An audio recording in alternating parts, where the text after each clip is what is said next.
Hi అండి, welcome back to our channel kundan Navya vlogs. ఈ రోజు అయితే అమ్మవారి కోసం అయితే డెకరేషన్ అయితే చేస్తున్నాము. నేను, మా హస్బెండ్, మా స్టాఫ్ అందరం కూడా.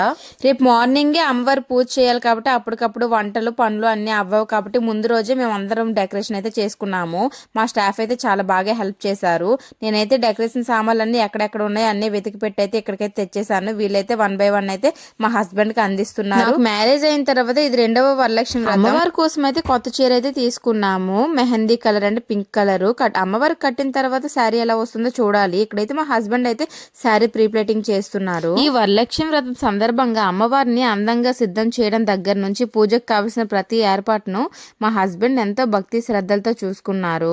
అమ్మవారికి చీర ఎలా కట్టాలి, నగలు ఎలా అలంకరించాలి, ఏ విధంగా అందంగా రెడీ చేయాలని ప్రతి చిన్న విషయాన్ని కూడా చాలా ఓపికగా స్వయంగా చేశారు. ఈ మొత్తం ఏర్పాట్లో మా స్టాఫ్ కూడా ఎంతో ప్రేమగా ఉత్సాహంగా మాకు సహాయం చేశారు.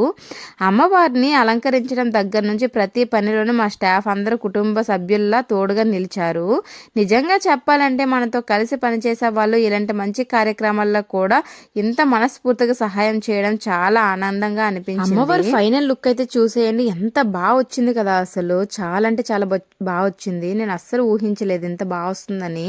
అసలు యాక్చువల్గా లాస్ట్ టైం అయితే శారీ ఇలా కట్టలేదు, ఇప్పుడైతే 2 స్టెప్స్ అయితే కట్టాము. చాలా బాగా అనిపించింది. ఇంకా హెయిర్ కూడా అప్పుడు అల్లింది పెట్టాము, ఇప్పుడైతే హెయిర్ లీవ్ చేసింది అయితే పెట్టాము. అమ్మవారు నిజంగా స్వయంగా ఇంటికి వచ్చినట్టయితే అనిపించింది. ఎర్లీగా లేచాను కాబట్టి అమ్మవారికి 5 రకాల నైవేద్యాలు అయితే ప్రిపేర్ చేసేసాను. వాయినం అన్ని ఇవ్వడానికి కూడా ప్రిపేర్ చేసుకోవాలి కాబట్టి అన్ని దగ్గరగానే ముందుగానే పెట్టుకున్నాను. ఆ తర్వాత ముందుగా అమ్మవారిని అందంగా అలంకరించడానికి కావలసిన పూలు, నగలు, చీర, పూజ సామాగ్రి అన్ని సిద్ధం చేసుకున్నాను.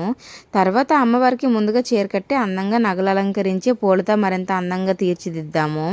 అమ్మవారి ముఖానికి బొట్టు కుంకుమ పెట్టి జడకు పూలు పెట్టి చాలా భక్తి శ్రద్ధలతో అలంకరణ పూర్తి చేశాను. ముందుగా అయితే ఒక కలసం తీసుకొని దానికి పసుపు కుంకుమ పెట్టాలి. కలసంలో శుభ్రమైన నీరు పోసి కొద్దిగా అక్షతలో పసుపు కుంకుమ నాణం వేసుకోవచ్చు. కలసం నోటి చుట్టూ మామిడి ఆకులు అమర్చాలి. అమ్మవారిని ఎంత భక్తి శ్రద్ధలతో అందంగా అలంకరించుకున్న తర్వాత నేను కూడా వ్రతానికి రెడీ అవ్వాలి కదా, అందుకే పైకి వెళ్లి చక్కగా చీర కట్టుకుని పూజకు తగ్గట్టుగా రెడీ అయిపోయాను. ఇక వరలక్ష్మి వ్రతంలో ఎంతో ముఖ్యమైన పవిత్ర తోరణాన్ని కూడా సిద్ధం చేసుకుంటున్నాను. అది ఎలా చేసుకుంటున్నానంటే సాధారణంగా పసుపు రంగు దారం తీసుకొని దానికి 9 ముడులు వేస్తారు. ప్రతి ముడికి పసుపు కుంకుమ అద్ది పూలతో లేదా చిన్న పసుపు ముక్కలతో అలంకరించవచ్చు. తర్వాత ఈ తోరణాన్ని అమ్మవారిని పూజలో ఉంచి పూజ చేసిన తర్వాత చేతికి కట్టుకుంటారు. ముత్తైదువులకి వాయనం ఇవ్వడానికి అయితే మా హస్బెండ్ ఈ ప్లేట్స్ అయితే తీసుకొచ్చారు. లాస్ట్ టైం అయితే సిల్వర్ కలర్ తీసుకొచ్చారు, ఈ టైం అయితే గోల్డ్ కలర్ తీసుకొచ్చారు. తాంబూలంలో ఏమేమి పెట్టానో కూడా చూసేయండి. బ్లౌజ్ పీసెస్, పసుపు కుంకుమ, అరటి పండ్లు, ఆకు చెక్క, దక్షిణ, గాజులు. వరలక్ష్మి అమ్మవారిని లక్ష్మీదేవి స్వరూపంగా పూజించి ఆ అమ్మవారి అనుగ్రహం మనతో పాటు అందరికీ కలగాలని కోరుకుంటూ ముత్తైదులకు తాంబూలం అందిస్తారు. అమ్మవారి మొత్తం అలంకరణ మొత్తం కంప్లీట్ అయిపోయాక అమ్మవారికి అయితే ఆకుపచ్చ గాజులు, ఎరుపు రంగు గాజులు అయితే ధరించాను. ఆకుపచ్చ గాజులు అభివృద్ధి, శ్రేయస్సు, సంతానం, సుఖ సంతోషాలకు ప్రతీకగా భావిస్తారు. ఎరుపు రంగు గాజులు శక్తి, మంగళం, సౌభాగ్యం, ఐశ్వర్యానికి ప్రతీకగా భావిస్తారు. కలశాన్ని లక్ష్మీదేవి స్వరూపంగా ప్రతిష్ఠించి ఆ అలంకరణలో భాగంగానే కంకణాన్ని కూడా అమ్మవారికి సమర్పించాను. మనం వ్రతం సకల విధాల సఫలమై అమ్మవారి అనుగ్రహం మన కుటుంబంపై ఎల్లప్పుడూ ఉండాలని కోరుకుంటాము. అమ్మవారికి సమర్పించిన ఈ కంకణం సౌభాగ్యం, శ్రేయస్సు, ఐశ్వర్యానికి గుర్తుగా భావిస్తారు. అమ్మవారి ఆశీస్సులతో మన ఇంట్లో సుఖ సంతోషాలు, సంపద, శాంతి ఎల్లప్పుడూ నిండుగా ఉండాలని మనస్ఫూర్తిగా ప్రార్థిస్తూ కంకణాన్ని సమర్పించాను. అమ్మవారి అలంకరణ మరింత అందంగా కలకలలాడుతూ కనిపిస్తుంది. అమ్మవారి మనసారా ధ్యానిస్తూ ఈ పుష్పలంకరణను సమర్పిస్తున్నాను. నిజానికి అమ్మవారికి నాదిష్టే తగిలేటట్టుంది, ఎందుకంటే అంత అందంగా ఉన్నారు కదా, చాలా బాగుంది కదా. నా దగ్గర అయితే అమ్మవారి పుస్తకం అయితే లేదు, కథ పుస్తకం. నేనైతే లాస్ట్ ఇయర్ కూడా ఫోన్ లో చూసైతే అష్టోత్తరాలు కథ అయితే చదివాను. ఈసారి కూడా అలానే చేస్తున్నాను. వరలక్ష్మి వ్రత పూజను ఎలాంటి విఘ్నాలు లేకుండా సక్రమంగా పూర్తి చేయాలని ముందుగా విఘ్నేశ్వర స్వామిని పూజించాను. ప్రతి శుభకార్యానికి ముందుగా గణపతి పూజించడం మన సాంప్రదాయం కదా. విఘ్నేశ్వర స్వామిని భక్తి శ్రద్ధలతో పూజించి అష్టోత్తర శతనామాలతో స్వామివారిని స్మరించుకున్నాను. స్వామివారి ఆశీస్సులతో మన వ్రతం ఎలాంటి ఆటంకాలు లేకుండా పూర్తవ్వాలని కోరుకుంటూ పూజను కొనసాగించాను. ఆ తర్వాత వరలక్ష్మి అమ్మవారిని మనసారా ధ్యానిస్తూ అమ్మవారి అష్టోత్తర శతనామాలతో పఠిస్తూ ఒక్కో నామానికి పుష్పాలతో భక్తిగా పూజ సమర్పించాను. సమర్పించాము. ప్రతి నామంలోనే అమ్మవారి మహిమను స్మరించుకుంటూ మా కుటుంబంపై అమ్మవారి కృప, సౌభాగ్యం, ఐశ్వర్యం ఎల్లప్పుడూ ఉండాలని ప్రార్థించుకున్నాను. ఇలా అమ్మవారి పూజను భక్తి శ్రద్ధలతో పూర్తి చేసుకున్నాము. పూజ పూర్తయ్యే సమయానికి మా హస్బెండ్ కూడా వచ్చేసారు. ఆయనకి కుంకుమ బొట్టు కూడా పెట్టేశాను. అమ్మవారి ఆశీస్సులు ఎప్పుడూ ఆయనకు ఉండాలని కోరుకున్నాను. ముందుగా నేను మా హస్బెండ్ అయితే అమ్మవారికి అయితే హారతి అయితే ఇచ్చేసాము. ఆ తర్వాత మా స్టాఫ్ అందరికీ కూడా హారతి ఇచ్చి అమ్మవారి ఆశీస్సులు అందరికీ ఉండాలని కోరుకున్నాను. ఆ తర్వాత మా హస్బెండ్ ఆశీర్వాదం కూడా తీసుకున్నాను. ఎప్పుడు కాలు మీద పడతానా అని వెయిట్ చేస్తున్నారు.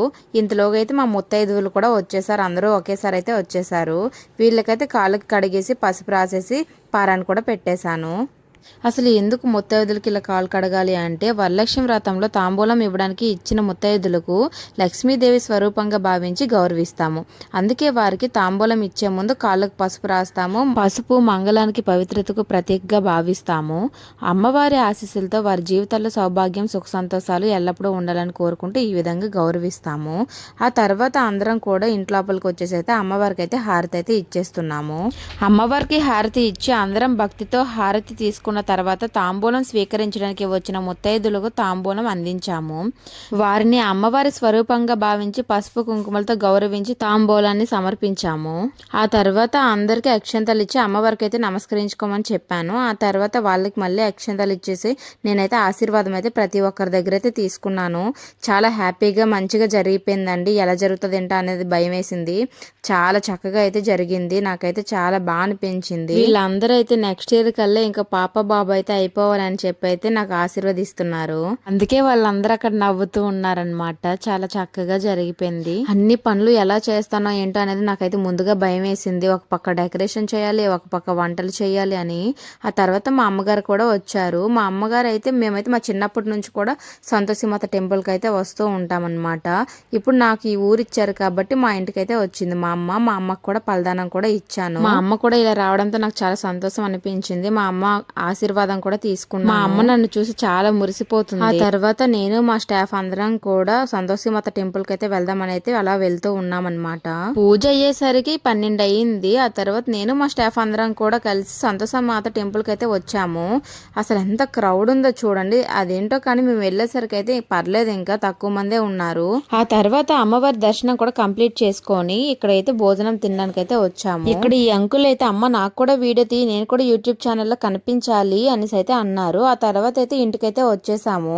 మా అమ్మ కూడా ఇంటికైతే వెళ్ళిపోతుంది. అందుకే ఇక్కడ అందరూ బాయ్ కూడా చెప్తున్నారు. ఆ తర్వాత అందరం మంచిగా రెడీ అయ్యామని చెప్పి నేను మా స్టాఫ్ అందరం కూడా ఒక రీల్స్ అయితే చేసుకున్నాము. ఆ తర్వాత ఈవినింగ్ టైం మళ్ళీ రెడీ అయ్యి నేను మా హస్బెండ్ అయితే లలితమ్మ టెంపుల్ కి అయితే వచ్చాము దర్శనం చేసుకోవడానికి. కాసేపు అయితే అమ్మవారి దగ్గర అయితే ప్రశాంతంగా కూర్చుందామని చెప్పి నేను మా హస్బెండ్ అయితే ఆ తర్వాత శివాలయం కూడా వెళ్ళాము. అక్కడ ప్రదక్షిణలు చేసిన తర్వాత శివయ్య దర్శనం కూడా చేసుకున్నాము. అక్కడ నుంచి మళ్ళీ ఇంటికైతే స్టార్ట్ అయిపోతున్నాము. వరలక్ష్మి వ్రతం రోజు అయితే నా డే అయితే ఇలా కంప్లీట్ అయ్యింది.